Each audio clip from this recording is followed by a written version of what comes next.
the Chase Thomas Podcast, for people who have nothing but time to kill.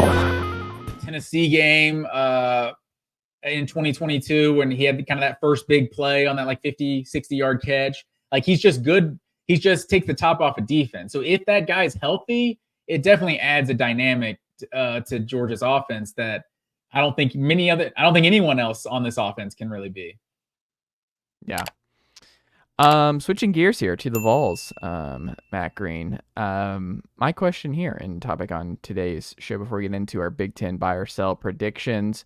Chris Brazzell the second or Keenan Pili, a more important main character for the Vols this year? I wrote about both in basically I'm doing like a big Tennessee football preview series magazine online over there on TPL Tennessee, but I want to toss it to you because I think you have some thoughts before I dive into which one I go with here, because that's something I've been thinking about a lot, of just who's the most important figures for the 2024 Tennessee Volunteers, and they're the obvious, the Nicos, the James Pierces of the world, the Cooper Mays, but I think there is a sneaky amount of importance on both players popping for Tennessee and being healthy and available and acclimated and just good players for Tennessee. But before I dish on my perspective, Matt Green, which way are you going in this regard? First of all, I think we're up to like 3 sneakies now. I don't know. I may have lost count, but no. I think absolutely Chris Brazzell is the more important character for Tennessee's season in 2024, because I think Tennessee fans learned something, or they should have learned something, I think, from 2023, that I think there was after 2022, correct me if I'm wrong, there was kind of this perception of like offense is going to be elite every single year. If the defense can be average, we're winning championships, you know? And I think 2024 showed Tennessee fans that like that defense wasn't average. Like, they were good. Like, that was a good defense. I would say top 5 defense in the SEC a year ago. Like, 22nd in points allowed. I mean, they were a top 15 rush defense for sure. Yeah, like they were a good defense. I think better than a lot of people expected Tennessee to have in kind of the next few years, like a little ahead of schedule maybe. I think they led the conference in TFLs last year too. They were up there in sacks, right? Yeah, they were 2 in sacks. They were second in sacks. Okay. So I think last year kind of taught you that, okay, it's not just have a serviceable defense because the offense is going to be elite every year. Like, it was all on Joe Milton, and that was the reason the offense wasn't good a year ago. But you also you didn't have a Jalen Hyatt a year ago, and Jalen Hyatt, I think Tennessee fans were in kind of this weird position of like pounding their chest, pounding the table that like, he's the best receiver in college football, where some people are like, he's just a product of the system, right? And it would have been better for Tennessee fans that he is just a product of the system because the system is that good. But clearly you just didn't have a playmaker on the team that could match what Jalen Hyatt did in 2022. And I think Tennessee's offense needs that, especially breaking in a first-year starting quarterback, as dynamic as Nico could be. If he's got that true just number one playmaker out wide, I think Tennessee's offense needs to continue to be elite if they're going to win anything. And that defense, I think we feel good that the defense is at least going to be solid. Like, it's not going to be 21 or 22 where this team's just got to win a shootout week in and week out. Like, I think they've proven that they have a serviceable defense. Now they need to get back to playing the elite offense that Heupel wants to play. Yeah, and I think this defense, it's interesting because like on one hand, you're like, okay, can they continue? Because the scoring defense has gotten better every single season under Tim Banks and company. And they've accumulated more talent. They replaced Brian John Murray, who took the Michigan linebacker's job this offseason. They replaced him with William Inge, who was the co-defensive coordinator at Washington. And obviously that's just a huge win to be able to replace BJM, who was a great coach here, with another great coach in Inge. The thing that I go back and forth on this is because Pili went down. He had like 27 total snaps last year in the Virginia game in a fluke thing with his, I think, triceps, and was gone for the year. He has struggled to stay healthy the last few years. Like, he hasn't played a full college football season in several years now. And the room is extremely talented. Like, 4-star Aaron Carter is probably going to start next to him. He's going to be a really good player. Jeremiah Thielander seems like the next guy out of Gainesville High School, 3-star kid, but flashed last year, and I think he'll settle in there at middle next year. He got a lot of playing time last year after Pili went down, and they kind of got hit with the injury bug.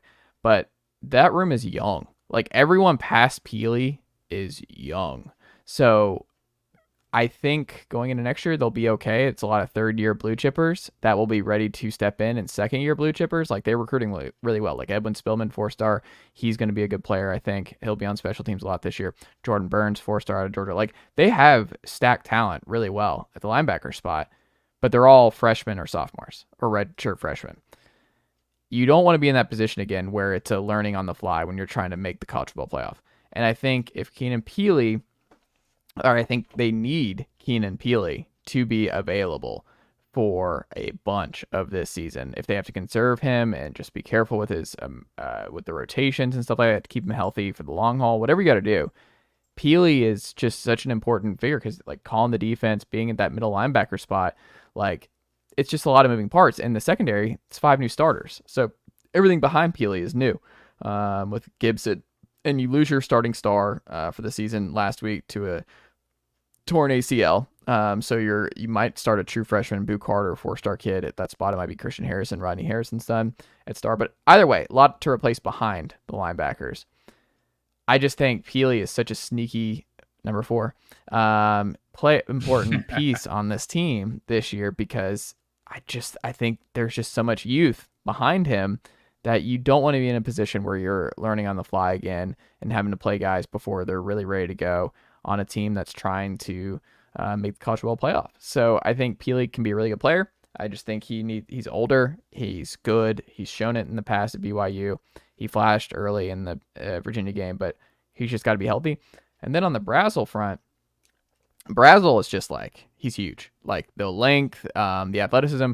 Part of what you were talking about where like you saw that it's not going to be sunshine and rainbows in the SEC with this offense year over year, and you can't take it for granted that you were the number 1 scoring offense 2 years ago and number 10 his first year at Tennessee. They were down, I think, 35th this past year, but they were 10th in rushing in the country. They still ran the ball extremely well with Jalen Wright and company. They were still an elite running team a year ago, so you'll never really need to worry about that. I think during the hype era here at Tennessee, but in 2021 they had a surprise out of nowhere guy.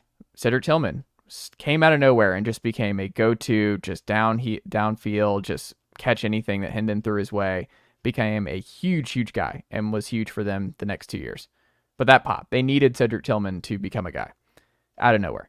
2022, Jalen Hyatt, talented kid, but played a little bit in 2021, but still, it was just kind of like, I don't know. Like, we'll see if it all clicks. Jalen Hyatt, it all clicked in 2022, and he became just an unguardable, obviously, force, and highlighted by the Alabama game and Kentucky game especially. 2023, they thought it was going to be Ramel Keaton in a bigger role. Like, he obviously had some huge catches against Florida and had a really good season in 2022 as the 4th guy, that it was like, okay, I could see a scenario where he and Joe already have a good connection with the 2s. Like, he seems like the guy who breaks through in year 3 with Joe. And he had a really rough year. And it just didn't go that way. So Brew obviously goes down early. Squirrel still had a solid year. I think guys in the slot will always be okay here, but Tennessee needs. McCoy's back to start this year, right? Oh yeah, Brew will be ready. Yeah, Brew's. I think Brew's gonna have a huge year. But you need another surprise breakout, and I think to me, I'm still excited about Dante Thornton. I'm excited about Caleb Webb. I'm excited about a lot of these guys. Chaz Nimrod. Like, this is a loaded wide receiver room, but Chris Brazzell, I think, has the most immediate high upside, who can really help out Nico with his frame, with his length, with his speed. He flashed in the spring game. My gut is he's the next star Tennessee receiver this year, and that Brazzell is just a matchup nightmare for folks. And one of the other things that I wrote down was just like diving in, the red zone stuff was just bad last year. Like, Tennessee took a huge step back in the red zone efficiency. And part of that is just not having the weapons. Like, Princeton Fant was kind of a great weapon, and Hendon with his legs was a little bit different. And they just had more, Cedric Tillman being as big as he was. And there's just a lot of different reasons as to why there was a drop off last year. But I think this year, with the weapons that they're going to be able to use, and Ethan Davis, who I think he's going to be an absolute dude out of Collins Hill. He's had a really good fall camp. Tennessee is going to be pretty loaded across the board, especially with receiver options for Nico. But Chris Brazzell, to me, and to your point, I think he's the next guy. If I had to pick somebody on August 14th, the next star Tennessee receiver who comes out of nowhere and surprises fans, where it's like, oh, this dude, he's a dude. I think it's Chris Brazzell. Yeah, I'm with you. I don't even think it's out of nowhere at this point. I mean, I think he's pretty noteworthy transfer that they're bringing in. Yeah, well, we shall see, Matt Green. We shall see. Buy or sell our Big Ten predictions before we get into the SEC next week. And then college football's here. I mean, Florida State and Georgia Tech will be in Ireland, 10 days from now? Matt Green kicking off. I'm excited about that one because remember last year, that was garbage. Remember Navy, Notre Dame, and it was over in the first quarter? That was awful. Was that the first game of the season? Yeah, that was whack. It was terrible. This one, it's like the line's down to like 12. I'm excited. Georgia Tech, Florida State. Florida Miami was a couple years ago, right? Though on week 0, that was a wild one. Yeah. But this one, I think, is going to be wild and also competitive. I think this is going to be a close game, and I'm excited for Tech and Florida State. Has anyone asked why? Like, why? Why are we doing this? Why is Georgia Tech and Florida State playing in Dublin, Ireland? Hey. Is there some sort of connection I don't know about? I don't know. Has Notre Dame played games in Dublin? They did last year. They played Navy. That was in Dublin last year? I mean, I think so. That sounded familiar, but I was just like, I hope the Irish are playing games at Dublin before the Yellow Jackets and Seminoles. Yeah, it was in Dublin last year. Okay. Yeah. All right, Matt Green. I'm First excited up, for that one, though. buy or sell. Michigan doesn't make the Big Ten title game for the first time in 4 years and is staring at an 8-4 drop-off and isn't even able to defend their national championship in the college football playoff. Are you buying or selling this, Matt Green? I mean, I guess I'm buying that they don't make the Big Ten championship game. And the schedule is tough. So, I mean, like 8-4, it's not like Hold on. out of the realm Tough? of Yeah, I mean, the schedule is tough. No, not Michigan? even. Michigan's schedule is not tough. What are you talking about? They get every big game outside of the Ohio State game to close the year at home. You get Texas at home. You get USC at home. You get Oregon at home. Every big game is in the big house. They have 3 preseason top 5 teams on their schedule. They're all at home. Oh, but still, that's a very difficult except schedule. for Ohio State. It's maybe not as difficult as Georgia's because all Georgia's big ones are on the road, but I can't believe you're making this case. This is blindsiding me, Matt Green. Michigan's got a tough... Absolutely. I think all of these teams are going to be favored versus Michigan, even though they're Texas, Oregon, and Ohio State. You don't think those teams are going to be favored when they play Michigan? I think Michigan will be favored in at least one of Texas and Oregon. Maybe they're not going to be favored in Texas because that's early. Like maybe things will change by November. What is it they right might now? Be favored versus Oregon or something. But I don't know what the line is on Texas, Michigan right now. But I mean, what is Michigan? Well, the rankings just came out. Texas is 2.5. Well, it was 2.5 months ago, so I haven't seen them more updated. I'm seeing 3.5 Michigan right now. I'm pounding that.